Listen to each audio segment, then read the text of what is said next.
Olá, juniores, tudo bom, meus amores? Espero que estejam bem, estudando bastante, ajudando o papai e a mamãe em casa, com certeza, né? Faz tempo que a gente não se vê, mas hoje a gente vai finalizar o nosso estudo de José. Só lembrando que na aula anterior, domingo passado, nós tivemos aula com ai meu Deus, como que é? O tio Otávio, perdão, eu esqueço, eu confundo com o tio Uli. O tio Otávio, espero que tenha sido uma benção para vocês, porque foi para mim, para a tia Thalita. E só lembrando na aula anterior a respeito de José, a gente havia dito que Jacó, ele meio que resistiu um pouquinho, vocês lembram? Aí para o Egito ele pede uma orientação a Deus. Deus, essa é a terra que o Senhor nos prometeu. Será que a gente tem que ir para o Egito mesmo? E Deus respondeu para Jacó. Falou, Jacó, não tenha medo de descer para o Egito, porque lá eu farei uma grande nação através do seu povo, através da sua família. E o povo de Deus se tornou realmente uma grande nação no Egito. A gente vai entrar na lição número 13, é a última lição da nossa revista, quando a família se reúne. E antes de entrar nela, a gente vai ler um versículo-chave a respeito desse estudo, em Deuteronômio 7, 9. Abram lá, pega a Bíblia, Deuteronômio, capítulo 7, versículo 9. Vamos lá, acharam? Pede para o papai e a mamãe ajuda se precisar. Deuteronômio, tá fácil, hein? Esse livro é facinho de achar, bem no comecinho da Bíblia, no Antigo Testamento, né? Vou ler aqui, tá? Essa é a Bíblia da tia Thalita, vocês podem ver, é rosa, tem que ser, né, gente?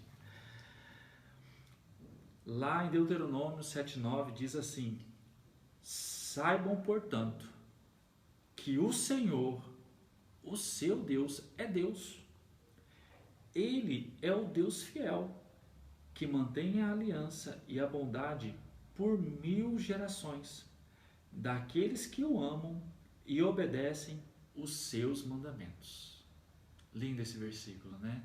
Então, se nós obedecemos a Deus, se nós somos fiéis a Deus, Ele mantém uma aliança conosco e nos abençoa. E aí a gente entra, vocês entenderam esse versículo? Que se a gente permanece fiel a Deus, se a gente obedece a Deus por 1000 gerações, Ele tem uma aliança conosco, que assim, esse 1000 gerações é algo eterno. Não quer dizer que ele vai contar a primeira geração, segunda, 99, 1000, pronto, agora eu não vou mais. Não é isso que quis dizer.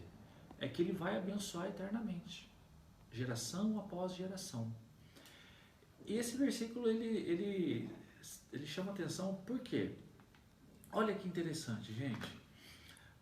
Toda essa lição que a gente vai estudar hoje, e eu vou pedir para que o papai e a mamãe de vocês leiam com vocês depois, ela vai de Gênesis 47 até Gênesis 50. Essa é a nossa lição 13. Então a gente vai fazer um resumo, chamar atenção para vocês em alguns pontos, mas leiam esse versículo porque tem muita riqueza de informação. Leiam a bênção que Jacó dá para os filhos de José, Efraim e Manassés. É uma bênção linda, uma oração linda que Jacó faz. Eu não vou ler aqui, eu vou só passar bem por cima, mas leiam a riqueza desse texto. É uma bênção linda. Então, nós temos que Jacó, ele vai para o Egito. José chama a família, chama o pai. Jacó tem uma orientação de Deus que era para que ele fosse, não se preocupasse. E ele se encontra com José. E ali ele tem um encontro com a família. José os espera.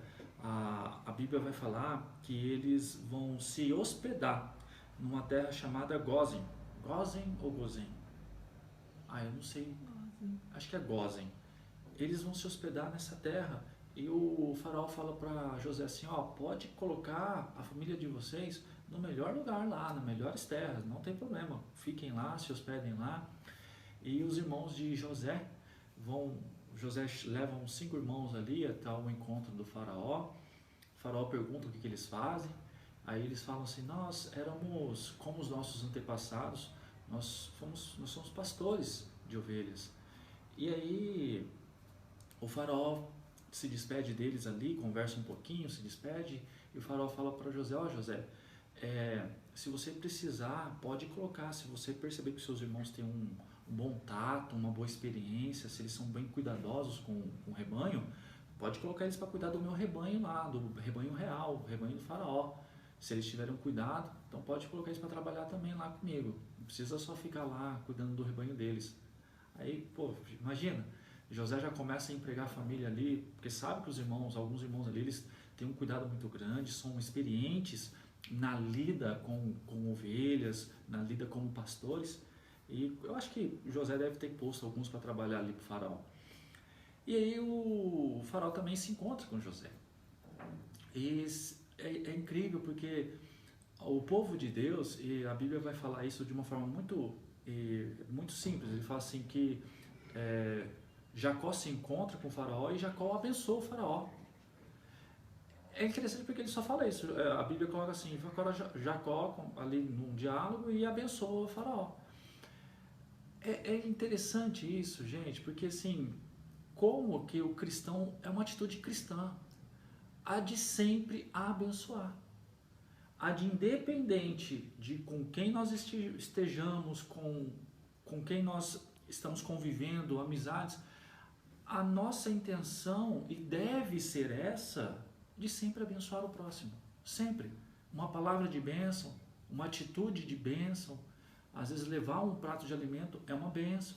Então a Bíblia sempre vai tratar dessa forma, e Jacó abençoou, e o fulano abençoou, e sempre deixar uma palavra de bênção, isso faz toda a diferença na vida das pessoas que muitas vezes não conhecem a Deus. Você falar uma palavra de bênção, Deus te abençoe, Deus te ama, seja fiel, seja forte e corajoso. Então é uma palavra que muitas vezes inspira. Para nós, a gente sempre está ouvindo isso dos nossos pastores, dos nossos papais, das mamães, mas você imagina uma pessoa que nunca ouviu isso, uma palavra de motivação, uma palavra de bênção, faz a diferença. Então a família se reúne e aí a história vai falar que assim, que Jacó já estava no final da sua vida, e o próprio faraó pergunta quantos anos ele tinha, ele fala assim que ele havia 130 anos de peregrinação, e muito desses anos foi bem sofrido, foi muito árduo, mas que e ali naquele momento Jacó meio que dá a entender que aí a Bíblia, como lembro lá que Deus fala para Jacó que ele pode descer para o Egito porque ele vai fazer da família uma grande nação. Então eu acho que esse período que Jacó teve lá foi um período de descanso, foi um período onde ele viu seus filhos, o rebanho, sua família prosperar, feliz, em paz. E nesse período, e agora eu quero chamar a atenção para vocês, lembram o sonho do faraó? Vocês lembram lá atrás? Que o copeiro, o padeiro, a história, que aí o copeiro e o padeiro, aí José dá uma revelação para um que vai continuar servindo ao faraó, o outro não.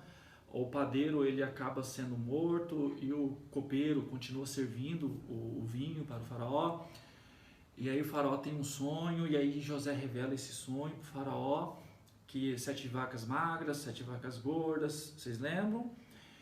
E que chegou o período das vacas magras. Jacó chega com a família, passa um período ali, ainda há prosperidade, mas entra, logo que a família se estabelece, passa um tempinho, entra no período de seca, entra no período onde começa a faltar mantimento. Depois eu edito aqui. Fala. Eles foram para buscar comida, lembra? Não, mas na terra do Egito. Então, os irmãos de José foram lá atrás de comida, porque estava faltando comida já na terra. Foram pedir ajuda para José, e aí José reconheceu eles. Então, eles já chegaram lá na época da crise.